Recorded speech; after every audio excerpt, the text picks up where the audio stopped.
जिन्होंने खुद शिक्षा नहीं ली है उन्हें शायद शिक्षा का महत्व समझ में नहीं आता।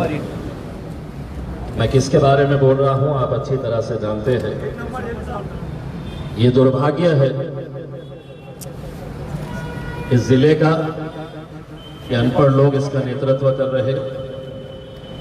ये दुर्भाग्य है इस देश का कि जिनका शिक्षा से कोई ताल्लुक नहीं वो इस देश का नेतृत्व कर रहे। और यही वजह है कि जहां पर 22 लाख छात्र जो 4 साल 5 साल 6 साल मेहनत करते हैं, 9वीं 10वीं से उनके जहन में एक बात होती है कि मुझे डॉक्टर बनना है, 11वीं 12वीं तक आए तक वो पूरी मेहनत साइंस के ऊपर करते हैं। कई स्टूडेंट्स ऐसे होते हैं जो 1 साल का ब्रेक लेते हैं। लगातार 4-5 साल मेहनत करने के बाद वो एग्जाम की तैयारी जब मुकम्मल हो जाती है तब जाकर पता चलता है कि अब एग्जाम होने नहीं वाला है। तब जाकर पता चलता है कि पेपर फूट गया है। ये सिर्फ महज 22 लाख हम छात्रों के बारे में बात नहीं कर रहे हैं। एक पूरा परिवार उनके साथ मेहनत करता है।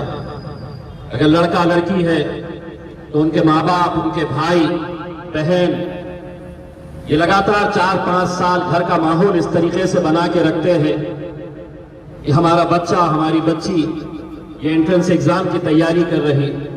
वो लड़का और लड़की अपने पूरे जीवन को बदल देते हैं बंद कमरे में। वो सिर्फ एक ही लक्ष्य होता है उनका कि मुझे नीट के एग्जाम में बैठना है, एक अच्छे मेडिकल कॉलेज के अंदर मुझे एडमिशन लेना है, डॉक्टर बनना है।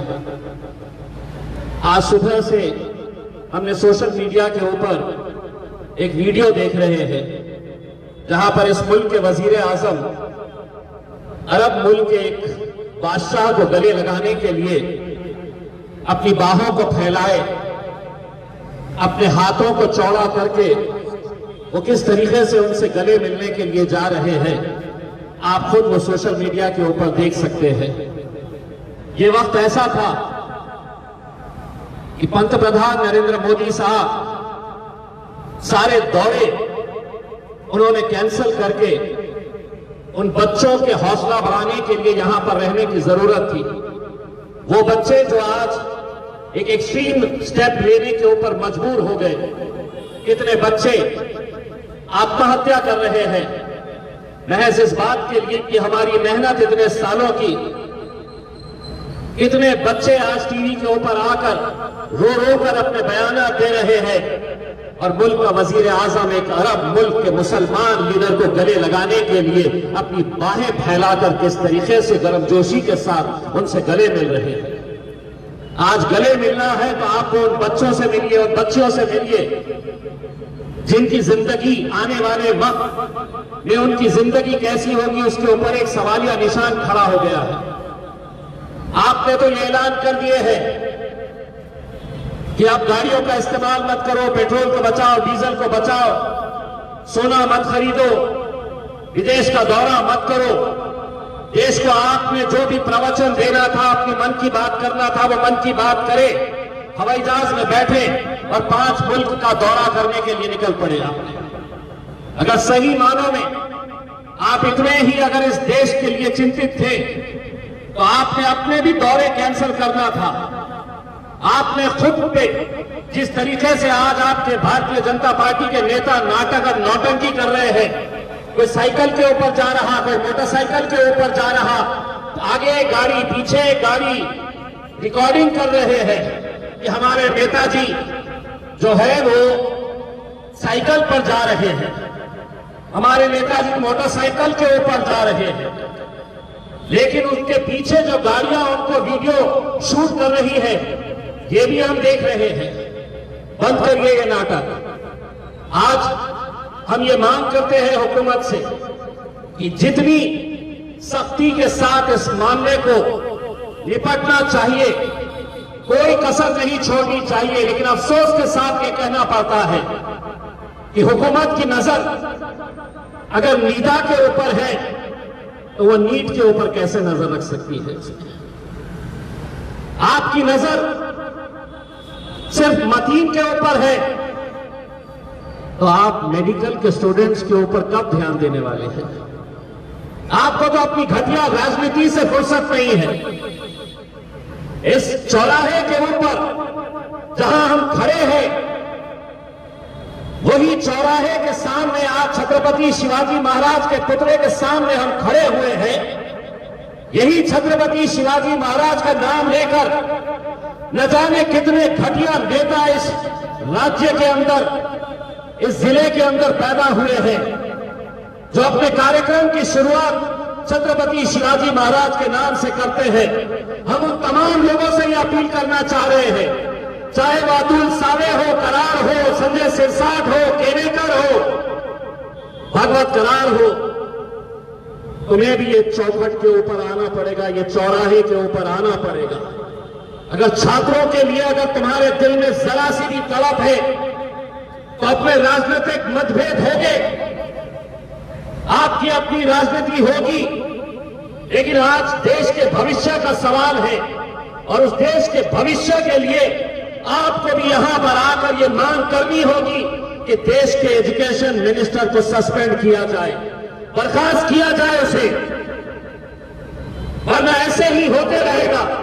मरने वाला तो एक आम बच्चा है, मर गया, सुसाइड कर दिया, तो क्या फर्क पड़ता है? अगर एक भी सुसाइड हुआ है किसी स्टूडेंट का तो इस मुल्क के वजीर आजम के ऊपर केस रजिस्टर होना चाहिए हत्या का, वरना हम ऐसी मौतों को हम देखते रहेंगे जब तक कोई नया मुद्दा सामने नहीं आता।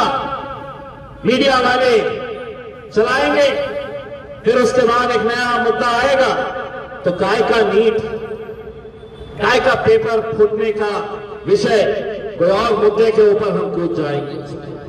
मैं आप लोगों से ये अपील कर रहा हूं और उन तमाम लोगों से ये अपील कर रहा हूं, मेरा बच्चा, मेरे घर वाला कोई नीट के एग्जाम में नहीं बैठने वाला था। इनमें से बहुत सारे ऐसे हैं जिनके घर का कोई मेंबर नीट के एग्जाम के अंदर नहीं बैठने वाला, लेकिन उसके बावजूद भी हम यहां पर आए हैं और हम उन तमाम लोगों को यह कहना चाहते हैं कि तुम्हारे बच्चे का अगर भविष्य तुम अच्छा चाहते हो, आज नीट का पेपर फूटा है, सोचिए पिछले कई सालों से न जाने ऐसे कितने पेपर फुटी के मामले दबा दिए गए होंगे। डॉक्टर बने होंगे वो लोग, पेपर चुराकर एंट्रेंस में बैठे होंगे, एग्जाम में बैठे होंगे या डॉक्टर बन गए होंगे। इसीलिए आज जब हम कोई खबर पढ़ते हैं कि डॉक्टर ने ऑपरेशन किया, अंदर ही कैंची भूल गया, लीवर का ऑपरेशन करना था, लंग्स का कर दिया, किडनी का ऑपरेशन करना था तो घुटने पर चले गया।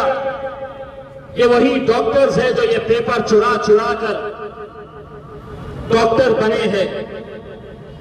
यकीनन ये जो मामला सामने आया है, ना तो इस देश की पुलिस ने इस मामले को सामने लेकर आई है, ना तो वो एजेंसी जो एग्जाम को कंडक्ट करवाती है उसने ये मामले को सामने लेकर आई है।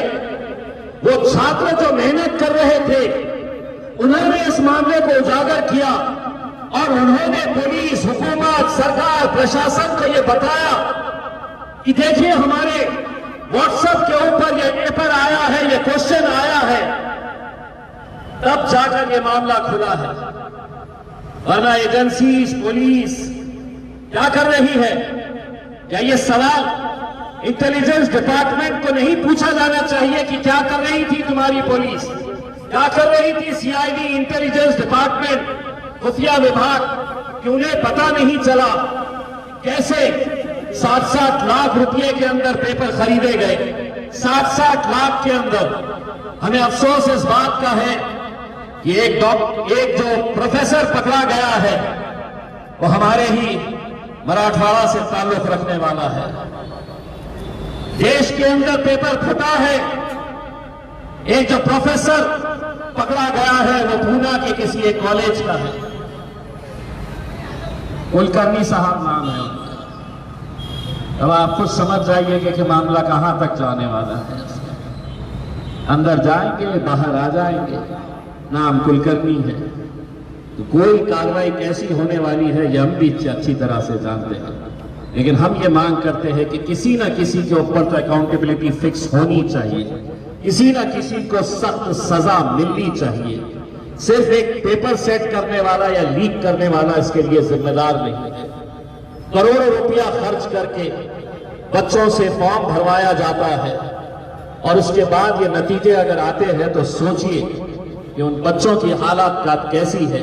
हम तमाम नीट के जितने भी बच्चे हैं उनसे यही कहना चाहेंगे कि हम आपकी इस लड़ाई के अंदर पूरी ताकत के साथ खड़े हुए हैं और आने वाले वक्त के अंदर इस मुहिम को, इस आंदोलन को और तेज हम करेंगे। और तमाम राजनीतिक पार्टी के लोगों से ये कहना चाहेंगे, ये राजनीतिक मुद्दा नहीं है, ये हमारे मुल्क का, हमारे नौजवानों के भविष्य का मुद्दा है। इसीलिए सभी लोग एक साथ मिलकर आए और इस लड़ाई के अंदर सब मिलकर शामिल हो, यही उम्मीद करते हैं। बहुत बहुत धन्यवाद।